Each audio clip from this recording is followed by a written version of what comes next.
bem-vinda para a nossa reflexão de hoje, dia 11 de setembro de 2022, 24º domingo do Tempo Comum.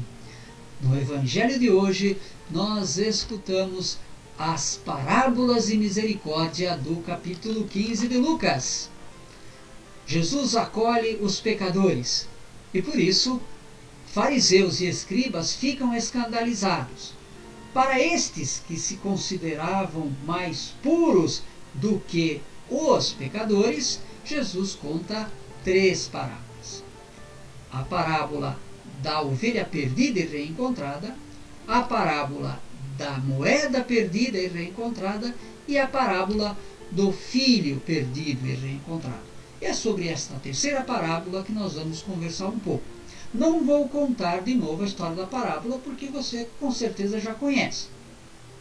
Provavelmente na sua Bíblia esteja lá escrito este título: O Filho Pródigo. Você talvez já tenha falado tantas vezes filho pródigo, mas você sabe o que significa pródigo? Pródigo significa esbanjador, gastador. E de fato, o filho mais novo gastou toda a sua herança. Mas não é ele o personagem principal da parábola. Assim como também não é o filho mais velho, impiedoso, perfeito, que nunca desobedeceu o pai, mas um tremendo orgulhoso. Também não é ele o personagem principal. O personagem principal desta parábola é o pai misericordioso. E na parábola, o pai é figura de Deus. Por isso, já podemos dizer desde agora que o título da parábola está errado. Deveria ser a parábola do pai misericordioso. Pois bem, na teologia, uma das coisas mais difíceis na nossa discussão é definir o que é pecado e o que não é. Porque não é tão simples assim. Só que muitas pessoas enxergam a si mesmas, os outros e o mundo desta maneira, em preto e branco. Não tem cinza. Ou é pecado, ou é graça. Ou a pessoa é pecadora, ou é santa. Este modo de enxergar o mundo somente em 2 cores é ruim de todos os modos. É ruim para quem cometeu algum pecado lá atrás, no seu passado,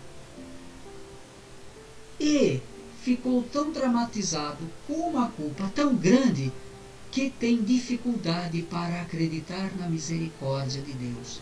Tem muita gente que sofre porque não tem tanta confiança na misericórdia de Deus. E aí, para tentar comprar, para tentar ganhar este perdão, faz muito sacrifício, faz muita caridade. Não que isso não seja bom, mas esta pessoa está sempre sem liberdade. Está sempre com medo de que Deus de repente se recorde daquele passado, daquele pecado lá atrás e mande um castigo. Mas existe também o outro oposto. O outro tipo de pessoa é aquela que considera pecador os outros, que enxerga sempre o defeito dos outros. E quando alguém diz assim: olha, que você também tem um pecado semelhante, ou que você tem o mesmo defeito, esse tipo de pessoa aqui diz assim: ah, mas eu posso. Ah, mas eu tenho uma desculpa. Esse tipo de pessoa tem aquele vício na consciência de achar assim: para Deus é fácil me perdoar, porque eu tenho meus pecadinhos, meus pecados são pequenos, não são como os pecados daquele outro que tem pecados graves. Este aí Deus tem dificuldade de perdoar.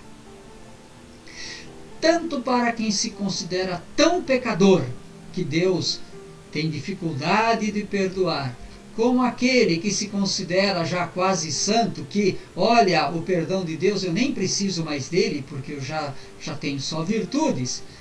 Tanto um caso como o outro são 2 exemplos de consciência distorcida. Por quê? Em primeiro lugar, porque o mundo não é assim somente em preto e branco. vamos ser sinceros, quantas circunstâncias, quantas situações, quantas coisas acontecem na nossa vida, na vida do próximo, que a gente não sabe exatamente se é pecado ou não. Quantas circunstâncias, quantas atitudes que a gente mesmo toma, ou que a gente vê as outras pessoas tomando, que nós não temos absolutamente certeza se é pecado ou não.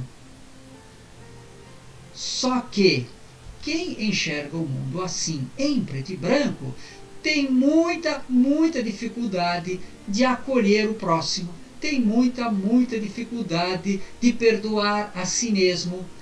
E quem enxerga o mundo assim tem uma enorme dificuldade de compreender a misericórdia de Deus. Porque Deus não nos enxerga assim. Deus não nos enxerga assim, mas Deus nos enxerga assim. Deus não é bitolado, preto, branco ou cinza. Muitas das coisas que nos pesam na consciência, pode ser que para Deus nem seja pecado. Assim também como muitas atitudes que nós fazemos de uma maneira leviana, pode ser que para Deus seja algo grave. Nós somos convidados, portanto, a olhar para nós mesmos e para o nosso próximo com os olhos de Deus. E não ficarmos aí classificando as pessoas e a nós mesmos, santo pecador, porque provavelmente a maneira de julgar de Deus é muito diferente. Nós somos convidados a mudar o nosso mundo, mudar o nosso modo de enxergar a nós mesmos, a sociedade e as pessoas, para sermos mais semelhantes a Deus, que é misericordioso.